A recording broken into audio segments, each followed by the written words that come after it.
Go. What's up, guys? It's Gumby back again for the ASL YouTube channel with the Week 5 power rankings. Again with Hutch. How you doing, dude? It's going pretty well. Going pretty well.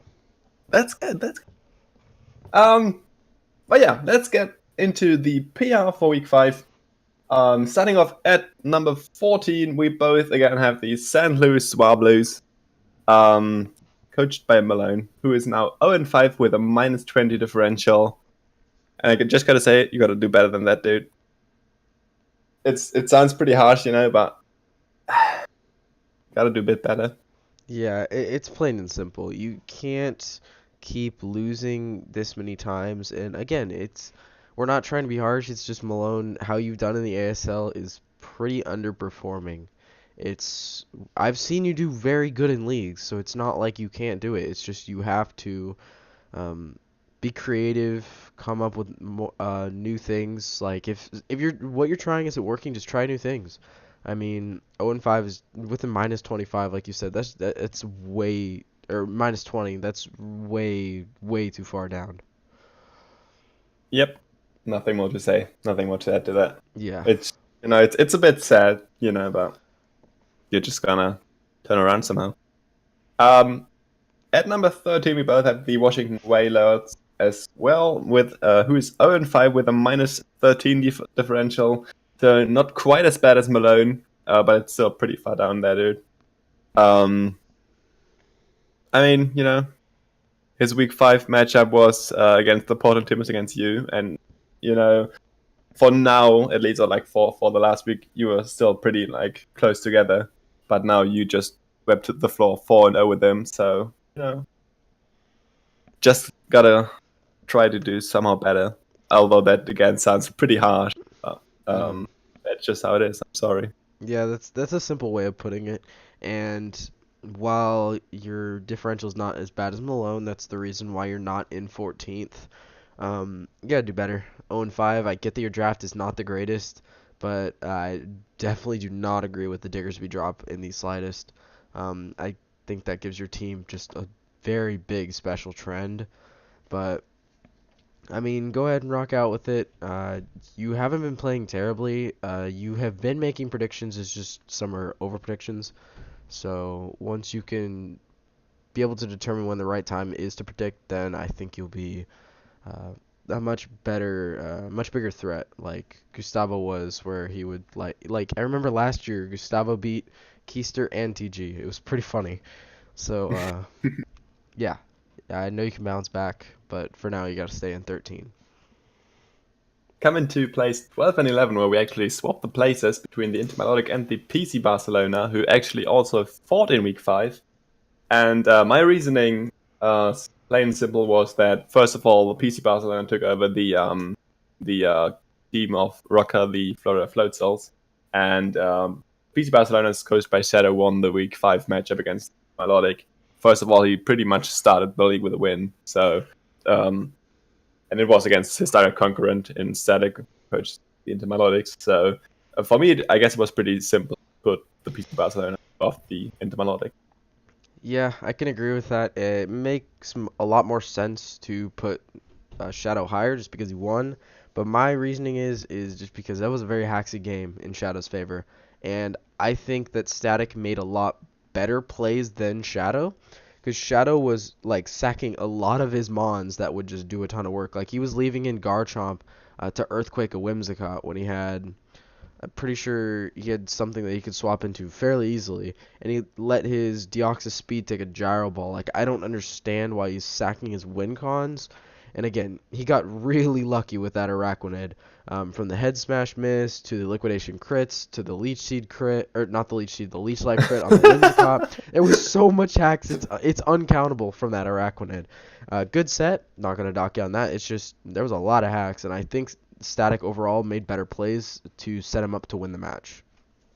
That's fair enough. That's fair enough.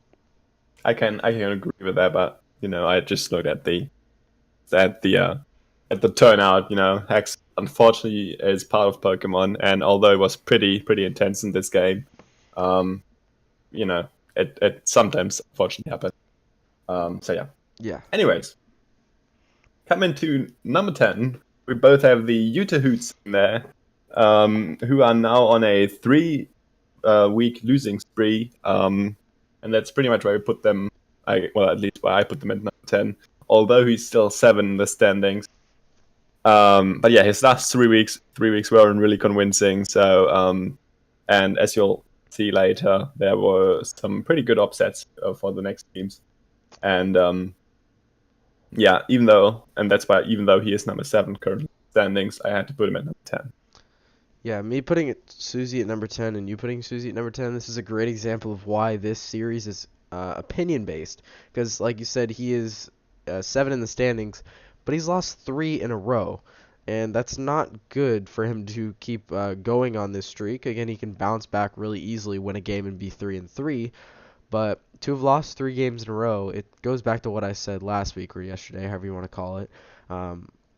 He is on a very bad streak of momentum. He has a really good team, and he hasn't been playing terrible with it. It's just you have to figure out a way to get wins. That is the easiest way to put it. Exactly. And like, it's pretty like self-saying that when he lost 3 games in a row that he was 2-0 to start the season off with. But that's still like, I feel like it's something to mention that he had a good start to the league, and then it just like all went downhill. Yeah, And I'd also like to add that he had a pretty terrible matchup. Like, he had to face a Volcarona when his core is Sylveon, Mega Scizor, and Necrozma. So that's a rough week. That's a Fair rough enough. week. Yeah.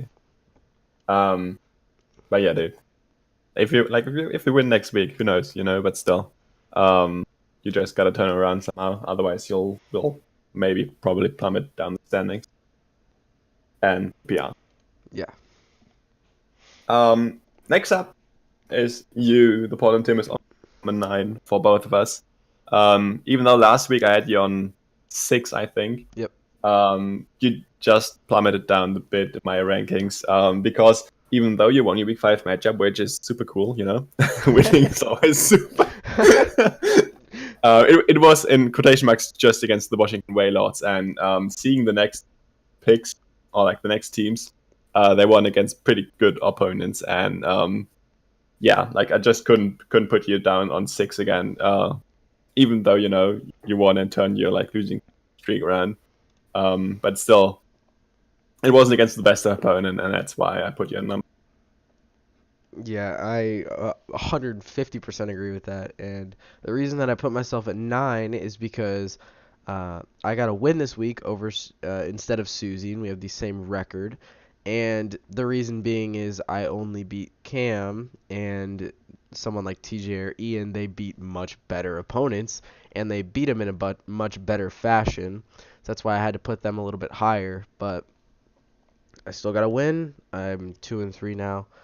So, again, I'm going to have to beat some better opponents. I mean, I have beat TG, who is 3-2. But, yeah, going to need to beat better opponents to get into the yellow. Exactly what I think as well. Mm-hmm. Coming in at 8 and 7, we have the Arcanines and Slow Bohemians, and you have it the other way around. They both won against pretty good opponents. Not gonna lie, Ian won against Keista, and the Slow Bohemians won against Brad, who both were 4-0 after week 4. And yeah, they both pulled the huge upset wins against those two guys. And the reasoning I put the Slow Bohemians over the Arcanines is just that from my week 4 power rankings, the San Luis Samurats were a better team than the Phoenix Flygons. And also the Slow Bohemians won 2-0 against the San Luis Samurats, whereas the Arcanines only won 1-0 against them, which still is a huge it's an upset, But yeah, I just feel like that the Slow Bohemians beat the slightly better team and beat them higher as well, and that's why I put him at 7 and the Arcanines at 8. I could definitely agree with that. My reason being why I put Ian a little bit higher than I put TJ is because of who he got the sweep with. You guys have seen it. You know that they both got wins, sweeps over very good opponents. Now, I don't think Anderson or Keister are better than each other. I think they're pretty evenly matched in terms of skill and team wise just because of how they use their team. But the bottom line is Ian swept with a Crustle and TJ swept with a Cloyster. Crustle is never used, and he just got a 3-0 sweep and sweep the former champion.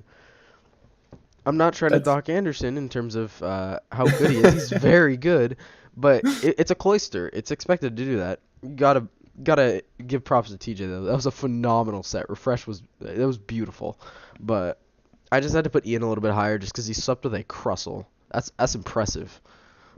I can get behind that reasoning. Definitely can. Coming into the yellow picks, on number 6, I've put myself a Newcastle Mets. Coming off of a hard loss against the Hartford Whalers, being a 4-0 loss. Yeah, it really sucks when I said last week that you got to kill more than 2 months, whatever the matchup is,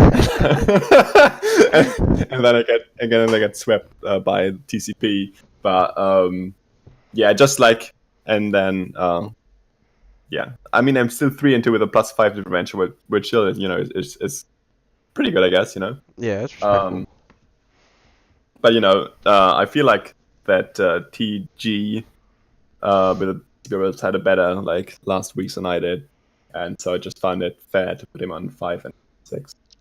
I can see that. My reasoning for putting TG a little bit lower is just because I don't think his wins have been from that great of people. I said this last week.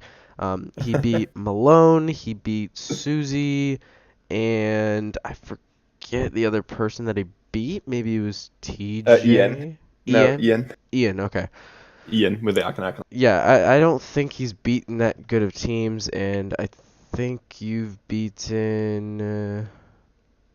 I've beaten Susie in week 4. Susie, Exactly. you beat Susie, you beat... And in week 1 and 2, TJ? I beat the Slow Bohemians, and then in week 2, I was up against the St. Louis Spa Blues. So Okay, so yeah, it's not much better, but I guess the Slow Bohemians Yeah. are a bit better than yeah. Yeah, basically it's just a thing of you have a better differential. That's really the only thing that set these two apart. Since TG is 3-2 with a +2, you are 3-2 with a +5. That's really my only reasoning there. Although TG has been on somewhat of a hot streak and you have lost this week, I just think you have a better overall differential and it's going to help you towards the end of the season. Fair enough. Coming to number 4 and 3, which we again swapped up. We have the San Luis Emeralds and the Phoenix Flagons.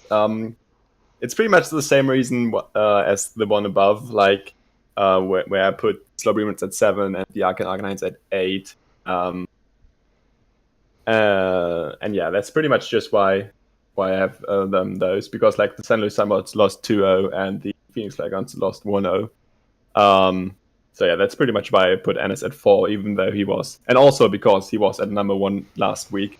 So I just expected a bit more from him, I guess, to win against a team like the Bohemians. And yeah, he didn't deliver, so he plummeted down 3 spots to the number 4 for me. Yeah, I will agree with that. Like you said, it's basically based on our reasons from 8 and 7 spots, just because. While I'm putting Anderson higher just because he got swept by a Cloyster, and to be honest, he had a way to beat the Cloyster. Keister didn't really have a way to beat the Cloyster. He had a way to beat the Cloyster with his Klefki, going for Toxic, and then just clicking Protect a bunch of times with his Alamola. So he knew that was going to be a threat to him. So he had enough prep for it. He just didn't come through. And that's it. It's just because he had the refresh. So Anderson's prep was there to prevent the sweep. It's just TJ's prep was better, and Keister didn't really preserve anything for the Crustle. But then again, nobody really expects the Crustle to just come out. Oh, of course not. but still. But yeah, I mean, it's not like the margins between 4 and 3 are so little that, in my opinion, it doesn't really matter if you're 4 or 3, Oh yeah, it's essentially the same thing. Exactly. That's what I'm trying to say. Yeah. So yeah, coming to the number 1 and number 2 spot, we have they're exactly the same. On number 2, we have the St. George Dragon Knights, who are one of the 2 teams who are still 5-0. So perfect win-loss. And with a plus 16 differential, the St. George Dragon Knights coming off of a 4-0 against the St. Louis Warblers, which, it's the St. Louis Warblers. It's expected, I guess, somewhat, even though that sounds, again, super harsh to Malone. But yeah, he's still 5-0, so pretty much deserved number 2 spot, but he just unreached TCP. Yeah, I definitely agree. And I had to put the St. George Dragon Knights there just because while their differential is very good, it's not as good as TCP, and he's had a relatively easy schedule for being 5-0. And yeah, he has a great team, and he's been playing phenomenally. It's just he's not at the caliber that he needs to be at to be the number 1 team. He's got to beat some better teams. He's got to get a higher differential. Maybe hope TCP loses a couple games. Well, we can hope, can't we? But yeah, and then obviously at number 1, as we just said, we both have TCP, who is now 5-0 with a plus 24 differential, which is just absolutely crazy. Nothing really more to say about that. And he also now, like, in week 5, beat I don't want to call me good, because they would be pretty selfish. You would have to do that for me if you think that's true. But like a arguably better opponent than like in his first 4 weeks. So he did prove that he can also be the coach a bit higher up there, and not the bottom tier coaches. So definitely deserved number 1 spot. Nothing can contest him at the moment, and as you just said, we just gotta hope that he loses some games in the future. Yeah. Yeah, I'll 100% agree to that. It's just now he's beaten a playoff team, so he has a convincing argument for why he's the best team in the league because he's 5-0 and he's beaten a playoff team. Ian has not done that yet. While the schedules are going to get harder, he's going to get a chance to play everyone. It's just TCP has beat a playoff team, which just puts him up higher. Plus, he has like 8 differential points higher, which is absolutely absurd. Exactly. That's pretty much nothing more to add there. So yeah, I guess we can end 5 episode right here. On this sad thought that nothing can stop TCP at the moment. So yeah, thanks guys for watching. Hope you liked the video. We'll see ourselves, well, you guys will see me next week on Sunday for week 6 of the Power Rankings, and we'll see Hatch a bit earlier, as he does like every second video on there. So, huge props to you again, by the way. Like thanks. I said it in my first video of the Pick'em crew. But yeah, So yeah, have a nice week, guys. And we'll see you next Sunday again for week 6. And until then, bye. See ya.